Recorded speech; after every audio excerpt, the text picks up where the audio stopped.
सुनसान रात थी। आसमान में एक भी तारा नहीं था, बस घनी काली घटाएं छाई हुई थीं। हवा में एक अजीब सी खामोशी थी जो रोंगटे खड़े कर रही थी।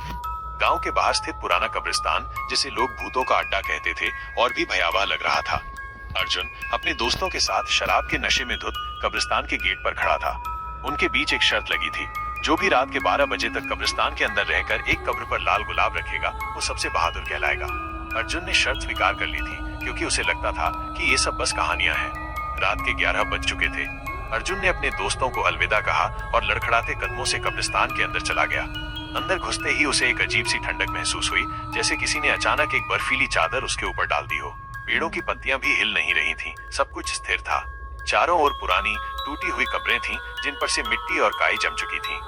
वो धीरे धीरे आगे बढ़ रहा था। हर कदम के साथ उसके दिल की धड़कनें तेज हो रही थी। उसे लगा कि कोई उसका पीछा कर रहा है। उसने पीछे मुड़कर देखा, लेकिन कोई नहीं था। उसे लगा कि ये सिर्फ उसका भ्रम है। तभी उसे दूर एक कब्र दिखाई दी, जिस पर एक धुंधली सी रोशनी जल रही थी। अर्जुन उस ओर बढ़ा। जैसे जैसे वो करीब पहुंचा, रोशनी और भी तेज होती गई। वो कब्र के पास पहुंच गया। कब्र पर माया नाम लिखा था और उसके जन्म और मृत्यु की तारीखें भी अंकित थीं।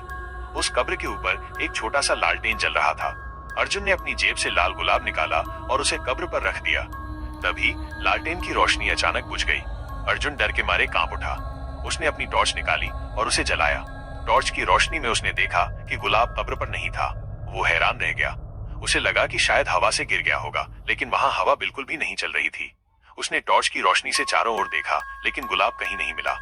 तभी उसे एक अजीब सी आवाज सुनाई दी, जैसे कोई धीमी धीमी हंसी हंस रहा हो। आवाज कब्रिस्तान के चारों ओर गूंज रही थी और उसे समझ नहीं आ रहा था कि आवाज कहां से आ रही है। अर्जुन ने डर के मारे पीछे मुड़कर भागना चाहा, लेकिन तभी उसके सामने एक काली परछाई दिखाई दी। परछाई एक औरत की थी, जिसके बाल बिखरे हुए थे और आंखें लाल अंगारों की तरह चमक रही थीं। उस औरत ने हाथ उठाकर अर्जुन की ओर इशारा किया।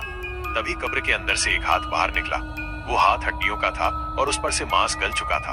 वो हाथ कब्र से बाहर निकला और अर्जुन की ओर बढ़ रहा था। अर्जुन ने डर के मारे चिल्लाना चाहा, लेकिन उसकी आवाज गले में ही अटक गई। वो भागने लगा, लेकिन वो जितनी तेजी से भागता, परछाई और हाथ उतनी ही तेजी से उसका पीछा करते। वो लड़खड़ाता हुआ भाग रहा था और अचानक एक कब्र से टकरा कर गिर गया। उसने डर के मारे आंखें बंद कर ली।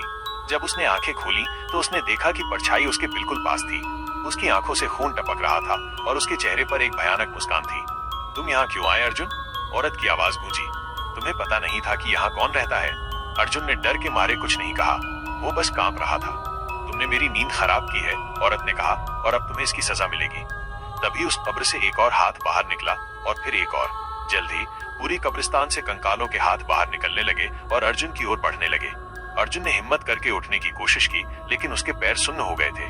वो समझ गया कि अब उसकी मौत निश्चित है। तभी दूर गांव के चर्च की घड़ी में 12 बज गए।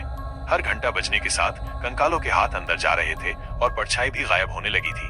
जब 12वां घंटा बजा तो सब कुछ शांत हो गया। परछाई और हाथ गायब हो गए थे। अर्जुन की सांस में सांस आई। वो तुरंत उठा और बिना पीछे मुड़े जितना तेज भाग सकता था, भागने लगा। वो कब्रिस्तान के बाहर पहुंचा, जहां उसके दोस्त उसका इंतजार कर रहे थे।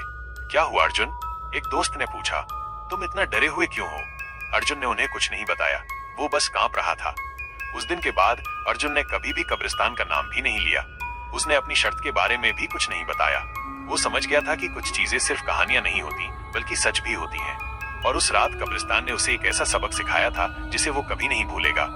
कब्रिस्तान अब भी वही है और लोग आज भी कहते हैं कि वहाँ रात में कुछ अजीबोगरीब चीजें होती हैं। लेकिन अब कोई भी, यहाँ तक कि सबसे बहादुर आदमी भी, उस कब्रिस्तान के पास जाने की हिम्मत नहीं करता, क्योंकि सबको पता है कि वहाँ माया रहती है, जो अपनी नींद खराब करने वालों को कभी माफ नहीं करती।